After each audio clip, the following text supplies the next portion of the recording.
حضرت حرم بن حیان رحمت اللہ تعالیٰ علیہ فرماتے ہیں میں حضرت اویس کرنی کو ڈھونڈنے چل پڑا. ڈھونڈنے بھی اسے نکلا جسے کسی نے نہیں ڈھونڈا اور جو کبھی کسی کو نہیں ملے. حضرت اویس کرنی یہ فکرہ کسی درویش نے نا حضرت اویس کرنی کے لیے کہا. یہ فکرہ پورا فیٹونی پہ آتا ہے اسی کسی دے کچھ نہیں جلاتے نہ کوئی ساڈا درد کوئی یارانہ نہیں کوئی دوستانہ نہیں. حضرت اویس کرنی کا مزار بھی کنفرم نہیں کہ کدھر ہے. بس اسی کسی دے کچھ نہیں لگتے کیا ضرورت ہے. بس ٹھیک ہے اپنا جو ہے انداز سارے زمانے سے علیحدہ کر کے رکھا انہوں نے علیحدہ الگ تھلگ. تو حضرت خواجہ اویس کرنی کو ڈھونڈتے ڈھونڈتے کہتے ہیں میں گیا کرن گیا. حضرت حرم بھی نہیں یہ داتا صاحب نے اس کو لکھا ہے. فرماتے ہیں میں گیا تو مجھے لوگوں نے کہا وہ تو حج کرنے چلے گئے. کہتے جب میں مکے گیا تو میں نے لوگوں سے پوچھا اویس کرنی آئے تھے کہنے لگے ہم تو نہیں جانتے.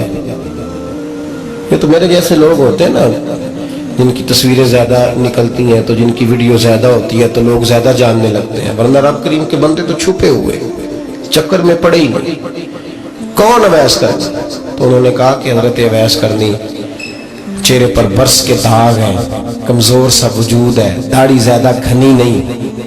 جب حالات بتائے تو کہنے لگے اس طرح کا ایک شخص آیا تھا اس نے طواف کیا تھا پہلے بھی دنیا کرتی ہے پر جب اس نے کیا ہے نا تو اس کے طواف نے وہ خود بھی رویا ہے اور بھی بڑے روئے ہیں. وہ جب حجر اسود پہ آیا ہے تو رنگ بدلتا دیکھا ہے. کہا وہ کدھر گئے؟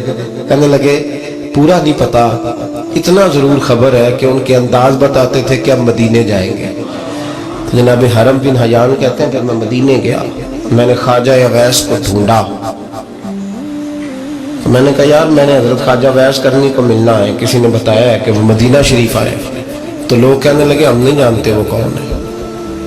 لیکن نا دنیا جان گئی دنیا میں بڑا کچھ ہو گیا بائی نیم لوگ جاننے لگے ہوٹلوں پہ پہچاننے لگے سڑکوں پہ پہچاننے لگے.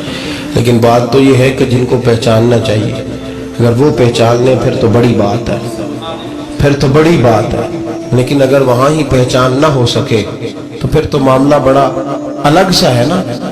عزیز بھائی حضرت خواجہ اویس کرنی کے بارے میں پوچھا تو مدینہ شریف کے زائرین اور وہاں کے مقامی لوگ بھی کہنے لگے کوئی نہیں پتا ہم نہیں جانتے ملے ہی نہیں. تو کہا باریک سا وجود ہے پرانا سا لباس ہے برس کے داغ ہے چہرے پہ داڑھی زیادہ گھنی نہیں کسی کو پاس نہیں بٹھاتے. اور پھر ایک جملہ اور کہا سنا ہے روتے ہیں تو بڑے درد سے روتے ہیں سنا ہے بھیگی رہتی ہیں پلکیں سنا ان کی پلکیں بھیگی رہتی ہیں.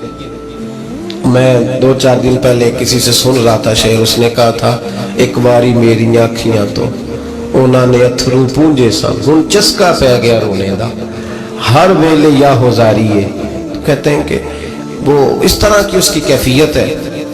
کہتے ہیں میں نے کہا یار وہی تو اویس کرنی تھے کدھر گئے؟ کہنے لگے کوئی خبر نہیں. جب وہ آئے ہیں تو ان کے آنے کا انداز ہی نرالا تھا سسکیاں اور آہیں نکل گئیں اس شخص کی جب وہ مدینے آیا.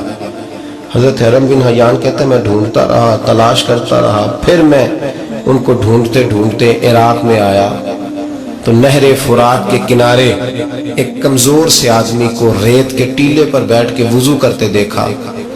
کہتے ہیں جب ان کا وضو مکمل ہوا تو میں نے کہا السلام علیکم. تو کہتے انہوں نے چہرہ نہیں پھیرا وہیں بیٹھے بیٹھے کہنے لگے وعلیکم السلام یا حرم بن حیان یا حرم بن حیان وعلیکم السلام. کہتے میں نے کہا کہ من انت آپ کون ہے؟ تو کہنے لگے وہی ہوں جسے تم مکے اور مدینے ڈھونڈتا رہا. تو کہتے میں نے کہا حضور آپ میرا نام کیسے جانتے ہیں؟ بڑا خوبصورت جملہ ہے اللہ کرے آپ کو جی یاد رہے سبق کبھی نہ بھولنا یہ سبق کبھی نہ بھولنا. بابا صاحب کے مزار پہ گئے تو خالی آ گئے داتا صاحب گئے تو خالی ایسے ہی چلے گئے. ہم فارغ لوگ تھے کوئی کام نہیں تھا کہ بابا فرید کی گلیوں میں گھومتے رہے. ہم فارغ تھے کہ 2-2 بجے حضرت سلطان باہو رحمت اللہ علیہ کی جالیوں کے سامنے کھڑے رہے. ہم کو پتھر چاٹنے والے لوگ تھے کہ آدھی رات بیت گئی اور ہم بزرگان کلمہ والا شریف کھڑے رہے. یہ کیسے ہو گیا کہ محدث اعظم کے مزار پہ کھڑے رہے؟ ایسے ہی کوئی بات تھی؟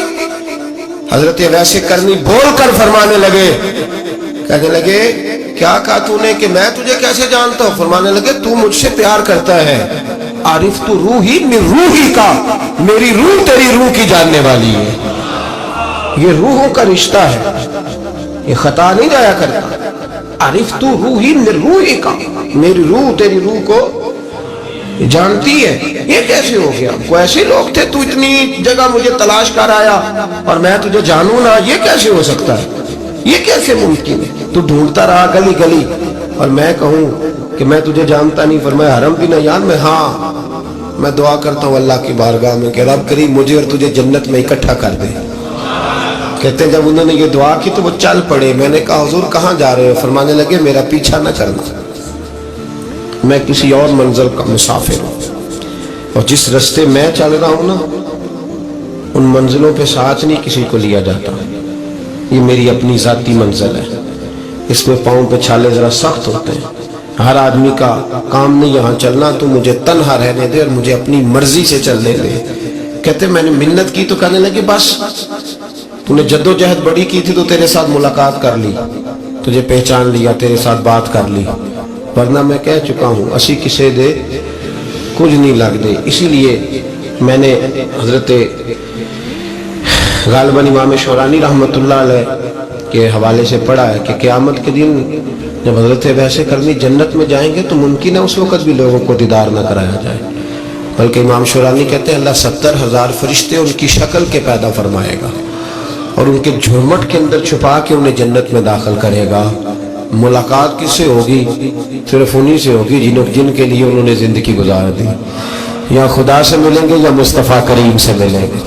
یہ بھی لوگ تو محبت کریں، صالحین کا پیار، نیک لوگوں کی محبت، صالحین کی محبت رستہ آسان کرتی۔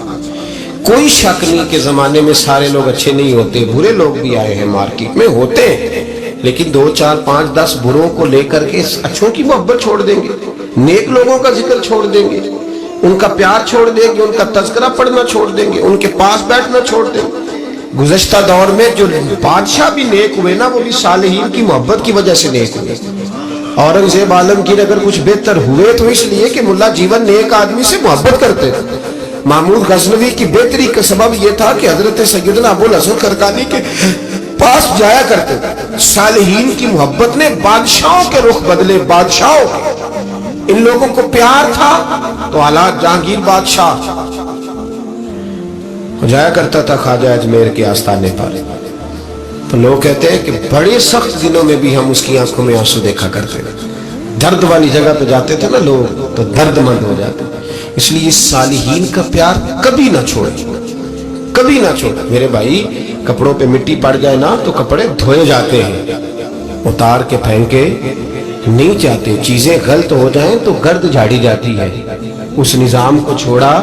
صالحین کا پیار کبھی نہ چھوڑنا، کبھی نہ چھوڑنا۔ رب کریم کے بندوں کی محبت اللہ تبارک و تعالیٰ کے قریب کرے گی آپ کو، اللہ کے بندوں کی محبت آپ کے اندر جلوے پیدا کرے، اور اگر آپ ان کو پڑھیں گے۔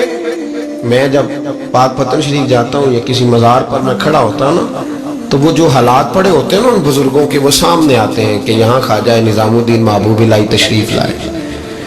دیکھیں نا اگر کوئی بندہ سوچے تو ہو سکتا ہے کہ اس کا کلیجہ پھٹنے کو آئے جب خواجہ نظام الدین صاحب کہتے ہیں کہ جو باب جنت ہے نا بابا فرید صاحب کا، کہتے ہیں ایسی باب جنت نہیں، فرماتے ہیں جب بابا صاحب کا وصال ہوا تو بابا صاحب وہیں لیٹے ہوئے تھے جہاں آج ان کی مزار ہے، اور ان کے سرانے بالکل جس جگہ کو لوگ باب جنت کہتے ہیں وہاں میں نے رسول پاک کو کھڑے ہوئے دیکھا ہے۔